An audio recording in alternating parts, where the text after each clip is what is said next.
Welcome back to In the Studio with Kevin Savage, a podcast for producers. And today we're going to continue with the saga that we've been working on for the history of music distribution, where it was, which was the last episode, where it is now, and then in future episodes we're going to cover where it's headed. You can watch the previous episode either on YouTube or on whatever podcast platform you're using right now. And we'll go ahead and provide links to the YouTube videos if you're in the listening to the podcast on the podcast bio. And if you're watching this episode, we'll go ahead and provide the podcast links in the YouTube video. So somewhere in the bio or the description box. So there's a lot of aspects that kind of go into play of the history of music distribution and, to make up where it is now in our current state. So we're going to talk a little bit about the old guard just briefly, and then really spend some time with the new guard. At least in the earlier internet era, you had what I'm calling in this episode as the old guard. It was pretty much, if you wanted to have your music and content out there, you basically had to have two different things. You needed to have capital and or connections. Otherwise, your content wasn't going to get out there. So, you either had to be really rich with a lot of people that you knew, someone like Paris Hilton, or you had to have, honestly, someone, either a patron or a record label, willing to kind of front the costs and the connections to you with some return on investment. If you didn't have these things, you honestly weren't going to probably make a living making music. So that was where the old guard was. Now, in 1998, things started to change. CD Baby was the first to basically provide artists as a means of getting their content out there on their own terms. You sent them their music, they went ahead and provided it as, put it on CDs and kind of got it into stores, or, obviously there was a cost associated, but it was more affordable than kind of where it was, and it was a way of getting it out there. Now, obviously, we're not really using CDs anymore. People still buy them, but it's a lot less. And so, and that really kind of was caused by Apple releasing the iTunes Music Store in January of 2001. And now this platform allowed you to both rip your music off of your CDs as well as purchase music from the store at kind of a reduced cost or a per song cost, which back in the day you had to buy the whole album. Otherwise, you weren't going to get any of that music.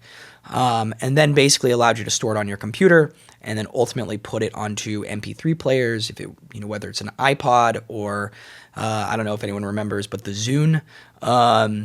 This was a way of you to be able to consume specifically the music you wanted, put it into playlists, organize it, have the whole discography right there at your fingertips without having to lug around,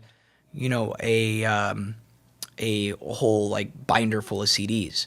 Now, with the onset of digital music distribution, you also had some more sketchy websites that kind of came up, such as Napster, which allowed you to basically peer-to-peer share your music illegally. And a little before Napster, you also had companies like SoulSeek, or platforms, like SoulSeek, which was also a little bit harder to use, but also something that allowed you to share your music digitally with other individuals. Now, obviously, there was a lot of people who were unhappy with how easy it was to rip and share music. People like Lars Ulrich, who basically sued Napster and got them shut down. But, it was really hard to kind of keep these pirates away. So, other websites like LimeWire, BearShare, FrostWire, which inevitably would give your computer a virus, kind of sprouted up and took the vacuum in which the no longer existence of Napster kind of took. Then I think it was also probably around that time, it might have been a little sooner, maybe a little bit later, you started to kind of see the onset of these BitTorrent websites, whether it's Kick-Ass Torrents or Pirate Bay, which allowed you to download illegally CDs, singles, videos, pretty much whatever you wanted that could be shared digitally, you could get there. Now, while those things were still popular, it was, in this decade where we'd see this immense growth and change in the way that we distribute music both legally and illegally, and it's ultimately because of the internet. So, the decade of 2000 was definitely the decade for digital downloads. People's MP3 players and iPods went from less than a gigabyte or a gigabyte or so to the iPod Classic with 160 gigabytes. And honestly, these MP3 players came out in all sorts of different shapes and sizes. People wanted ways that they could, consume music on the go. CDs are kind of a pain. You got to carry a binder around. They get scratched. They skip.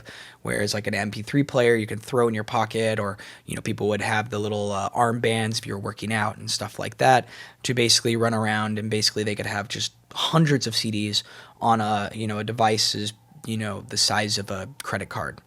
Now, while that stuff is popular, over that decade of 2000, from 2000 to 2010, things started to shift from purchasing music to streaming music. Rhapsody, which some of you may be familiar with, I know I used them back in the day, boasts as being the first to offer a streaming service, and they actually boast that they offered a streaming service back in 2001, so like around the same time as the launch of the iTunes Music Store. They were offering kind of a streaming service. I think at that point in time, streaming was obviously less popular. Most people were buying their music, and they liked the idea of owning music.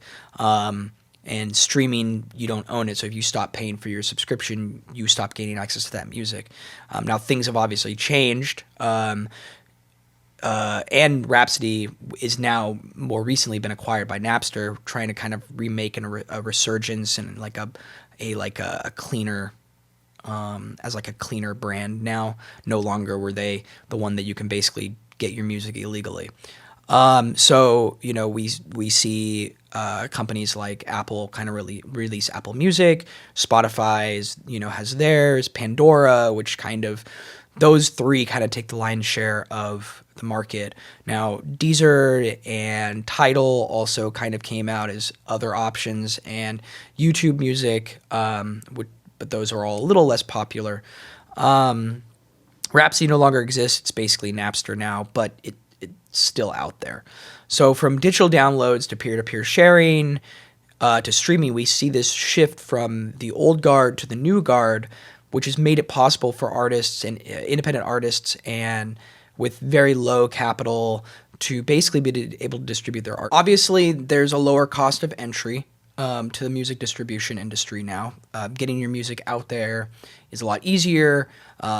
Most of the platforms are either affordable or free with something like a Muse, and it can get your music out there into all the different stores or streaming services. Now, that's only basically one half of the issue, right? So we have the capital, right? You don't need as much capital to get your music out there. But now, how do you get your music into the ears of, get, your fans to notice you, or, these prospective fans to notice you? With the old guard, they would get it put onto, FM or XM radios. They can do all the advertisements. They can get you booked gigs, stuff like that. And this is basically the way, the best way of driving, audiences to your music. But honestly, while that was, back in the old guard time and pre the internet boom and just the insurgence of social media, FM radio, concerts, and advertisements were kind of the main ways of getting noticed. But now we have what I like to call the social media revolution. So, in the early days of social media with MySpace,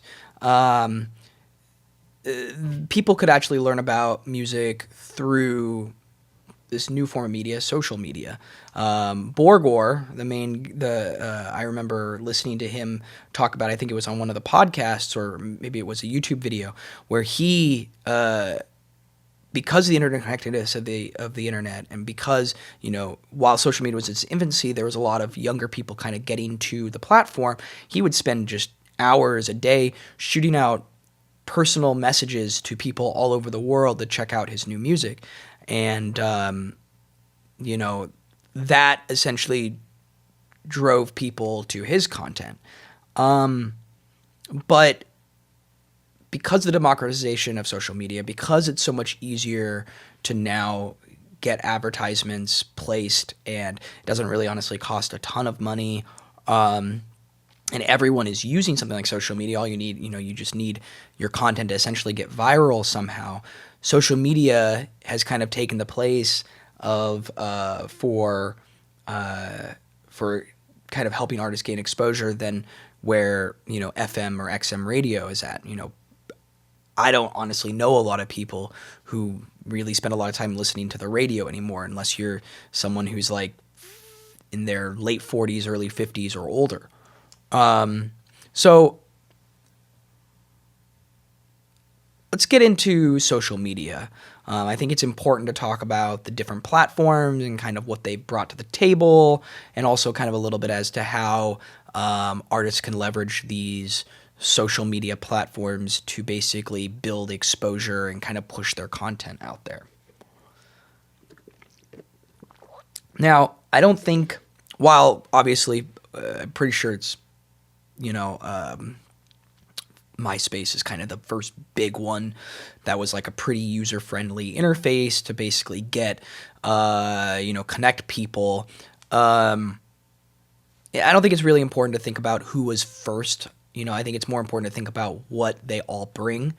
Because I think, honestly, each of these social media platforms honestly brings something individual and unique to the table. So we're going to go ahead and dive in and talk about basically all of the major social media platforms, with the exception of, I think, Reddit, which could honestly have a whole episode on its own. Honestly, any of these social media platforms could have an episode of their own. So we're going to go ahead, take a quick break, come right back. And when we come right back, we're going to dive into all of the major social media platforms and kind of what